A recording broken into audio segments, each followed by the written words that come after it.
Good morning, class. This is the new book. This is the Cordova book, which you can see. This is a Cordova book which you will get when the school will reopen, or before that also. If the book seller provide the books to you, collect the books and you can read the chapters from there. This is the chapter 1, food we eat. Already we have started this chapter, and I have started from the old book which was there in the last year. Chapters are almost same. Just let me once go through this new book which you have got. The chapter over here, it says food we eat. Food. Why do we need food? We need food because we feel hungry. Why we feel hungry? We feel hungry because we do work. We do several types of work, play games, we studies, your parents does work in offices, laborers does work in the factories. So after doing such hard work, we loses our energies. So food gives us different things, and then we can able to do our work again.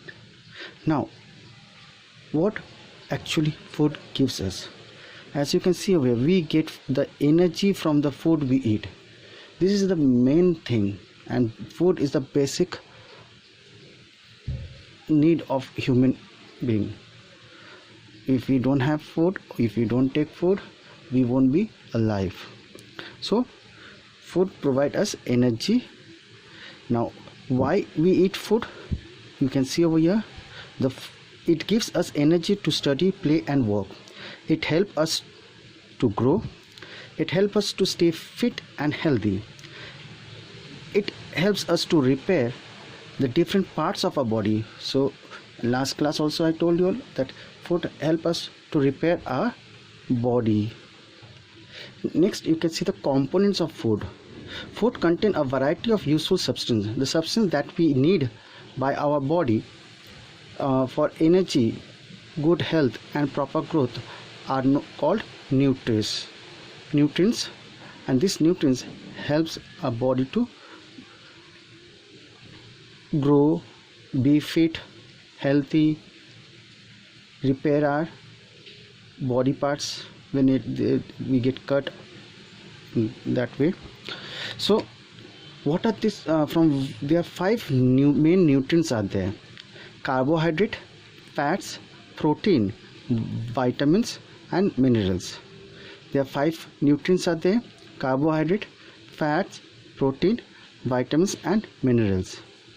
Now, if you can recall the questions which I have given as a notes, they also that what is carbohydrate, how carbohydrate help us, and which are the food if we eat will give you carbohydrate. First thing is that food rich in carbohydrates are called energy giving foods. So carbohydrate foods gives us energy, or the energy giving foods, carbohydrate is the energy giving food. Example: cereals, rice, wheat, maize, fruits, potatoes, sugar and honey are some sources of the carbohydrates. So these are the sources from where we get carbohydrates. And who all need the carbohydrates?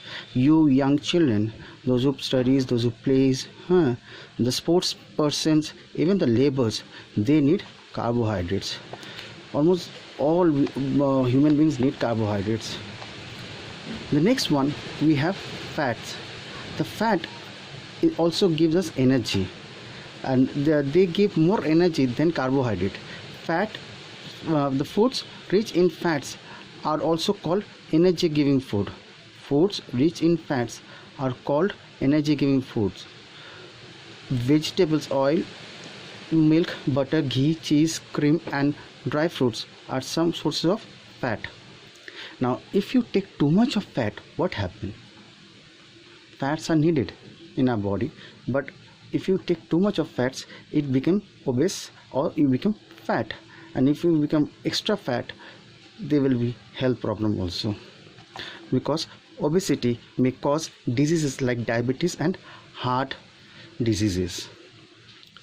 Next class, you can see we have protein. Protein help us to grow.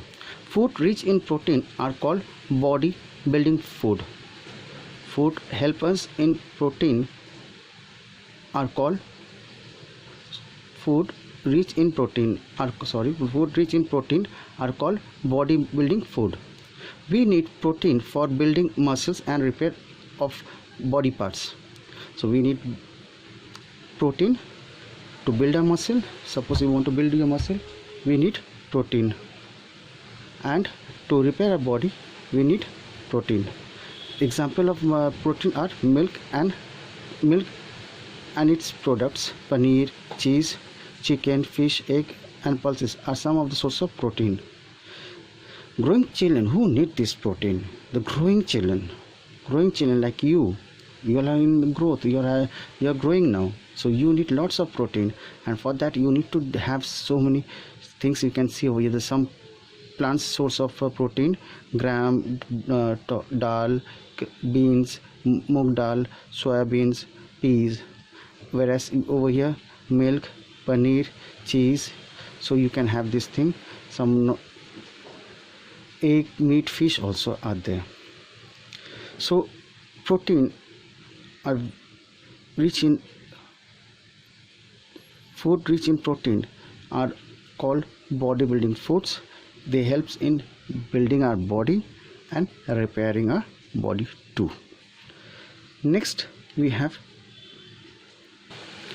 vitamins or vitamins. Vitamins keeps us fit and help fight diseases. Food rich in vitamins are called protective food. So vitamins are protective foods. As you know, vitamins and minerals are protective foods, and there are different types of vitamins are there: vitamin A, B, C, D, E and K. Now we'll read out that. I'm going to explain you what are these vitamin A, B, C, D and etc. are useful for us.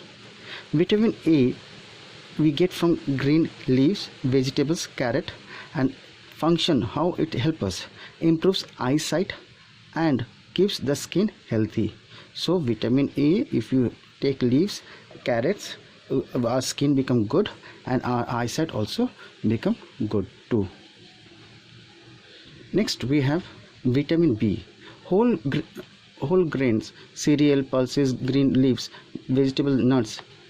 This helps us in maintaining working of digestive and nervous system, brain and nerve properly.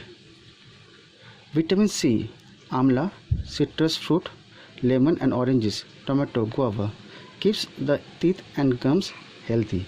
So vitamin C, if you have vitamin C, it is good for you to have a better teeth and good gum too. Vitamin D, milk, egg, fish. These are the product from where you can get vitamin D, and how it will help us: keeps the bones and teeth healthy. So these things keeps your bones and teeth healthy. Coming to the next is the minerals.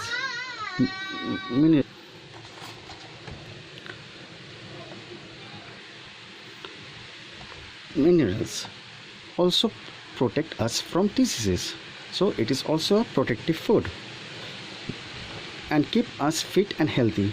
They are also called protective food, as I told you. Iron, calcium, iodine and phosphorus are some important minerals. Our body needs small amount of minerals. So in last class, if you can remember, I have explained that our body needs less amount of minerals, but yes, it is important that we should have minerals in our diet. Iron, green leaves, green leafy vegetables, spinach, jaggery, groundnut, cereals, they provide us iron. It is needed for the formation of blood. Calcium, milk, cheese, curd, green vegetables, this also we need. If you take milk, cheese, curd, green vegetables, this provide us calcium, which is helpful and it is needed to develop of teeth and bones. Roughage, if you can remember the last class I taught you all, and even I gave you notes how a roughage help us. Roughage is like a pipeline, as I told you, which when in a pipeline something is blocked. I gave this example to you in the last class.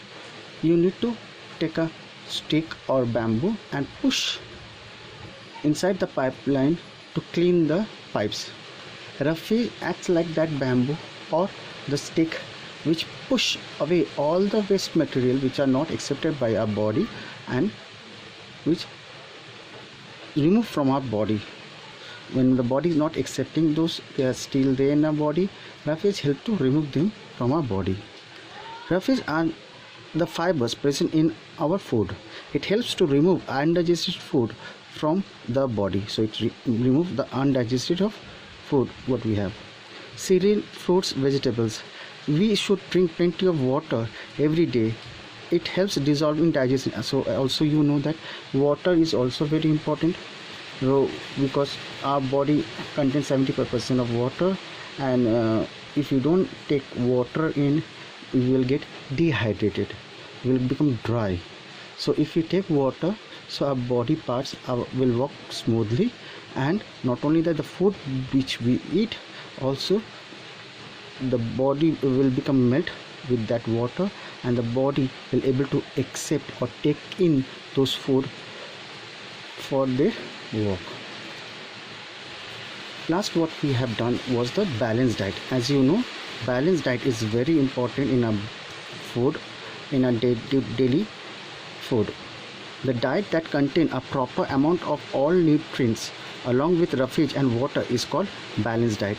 So what's a balanced diet? The balanced diet where we have all the nutrients. It's carbohydrate, fats, protein, vitamins, minerals. So all these things we should have in our food, and along with that roughage and water, so that if we take all these things and if we keep it in a balanced way, our body will be healthy, we will have a good health and proper growth also.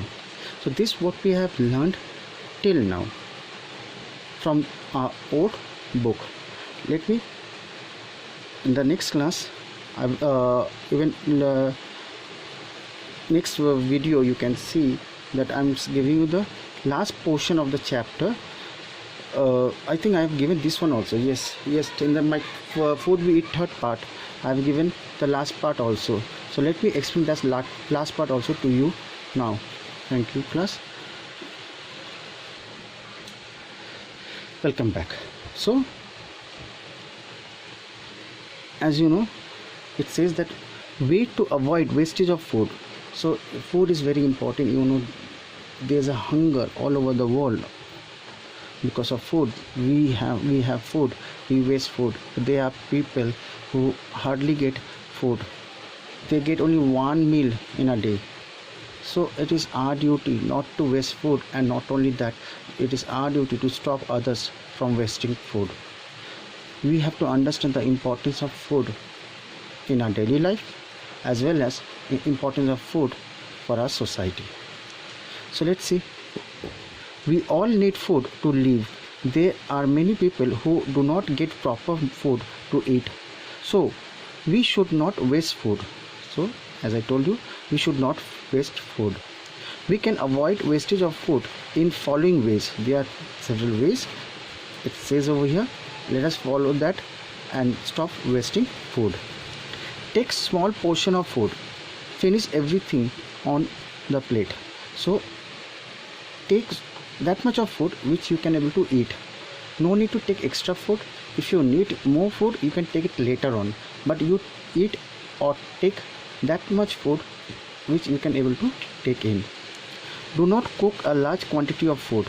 Don't waste food by cooking extra food and want to use later on, then it gets spoiled. Keep the cooked food in the refrigerator to prevent it from getting spoiled. So we can keep the extra food inside the refrigerator. In summer, keep fruits and vegetables in the refrigerator. It keeps them fresh. So you know, in summer it may get dry due to the warm weather. So if you keep the fruits inside the fridge, it will be fresh. Never leave cut fruits and vegetables exposed to air for a long time. Keep dry food items in airtight container. So any dry food you can keep it in the airtight container, or it will be soft. Prevention of food. We have done this one also last class. Let us see what is prevention means. All food items get spoiled at room temperature. After some time, it is because of the harmful microbes of the germs. Such spoiled uh, spoiled foods produce a foul smell. So you can get foul smell, you can get bad smell. They also do not taste good. They are not good for our health. For long use, food items should be preserved. So remember, we can preserve food. Why you need to preserve food? Because if you keep the food outside, due to of germs, the food will get spoiled, you will have a bad smell, and that's not good for your health to eat. And if you eat that food, if it become food poison or you fall sick. So you need to preserve food. So what are the different ways to preserve food? Number one, refrigeration. Refrigeration keeps food cool at low temperature. Fruits, vegetables, milk and cooked food are preserved in refrigerators. So you can keep vegetables, fruits and other things in the refrigerator. Deep freezing. Food is frozen at a very low temperature inside a deep freezer. Seafood, meat, cut fruits and vegetables are stored in a deep freezer. So if you go to a mall, like Spencer or any other like Real Fresh, there we will see the meats stuff, I mean vegetables, so many the packed vegetables, the fruits are kept in a deep refrigerator. Butter also kept in a deep refrigerator so that they can preserve for a longer period of time. Drying. Food is dried by removing all the water content from it. Then the food is kept in a airtight container. This prevents food from getting spoiled. Dried. Dry chili, Shukno Lanka. Okay, this dry chili, the chilies are dried and it is used later on. Next is that grapes are dried to make kismis. It's a fruits, that. Like different fruits are dried to use for dry as a dry fruits also. Bottling and canning. After killing germs in food, the food is sealed in bottles and cans. This does not allow the growth of microbes for a long time until the cans or bottles are opened. So many foods are packed from India and sent to abroad, foreign countries like America, Canada, Switzerland and other places. Now what happened to this? They take the fish, suppose they are taking the fish and they cut the fish into pieces, small tiny pieces, and they clean it up, they put it in the bottle or container, they put vinegars or some other chemicals to just preserve it, then they sell it. As it is sealed, nothing can spoil it. When it reaches to that place, suppose America or Canada, in the market, the people buys from there, they open the container, then they can use it and they can cook it. So the food become fresh and it can be preserved. But once the can is opened, and if it goes like that, it can spoil. Why? Because the microbes will get inside it. So if you seal the bottle and if you can seal the can also, the microbes will not enter. Next comes the prickles and jellies. Prickles means achar. Most of you can see your mother is making prickles or your grandmother makes prickles. Prickling and gelling. Salt and oil in prickles and sugar in jam and jellies act as a preservatives. They prevent the growth of microbes for a long time. So these prickles and jellies, you can see that if you put salt, suppose your grandmother takes lemon and put salt in it and store it for with some mustard oil and store it for a few days. They keep it in the sun, make the prickles, and you can use it for a longer period of time. Jelly also like that. The fruits are taken with sugar, it is made into jams which you can use for longer period of time also. This is your old book. You can see the advantage of food over here. Advantages of food. Food to be the food which we cook. What is the advantage of cooking? Proper cooking makes food tastier. Cooking makes food softer, tender and easy to digest. Some foods items may contain germs, so when we cook we kill those germs in it. Preserving food. So just now we did preserving food. How can we preserve? We can preserve by drying. Drying means, see over here chilies are there. This is cauliflower, peas, which can be dried and we can store in it. Sweetening, concentrating sugar syrup to make jams. Salting to make pickles. And boiling, by boiling like milk we can preserve for a longer period of time. So I hope class this is the end of your chapter number 1. I am along with this chapter I am giving the notes of the last portion and the last explanation, and next class onward we'll do some exercise, the book exercise from both the books, okay? Because the chapter is same, so if you do from both the book it will be easy for you to understand. But remember, Cordova Science Books is the book which we are going to use this year. Thank you class. Stay safe, stay at home and listen to your parents, and always remember to wash your hand. We have to fight with cholera. Because of coronavirus we are at home, so we have to fight with it. Stay safe, stay at home. Thank you class.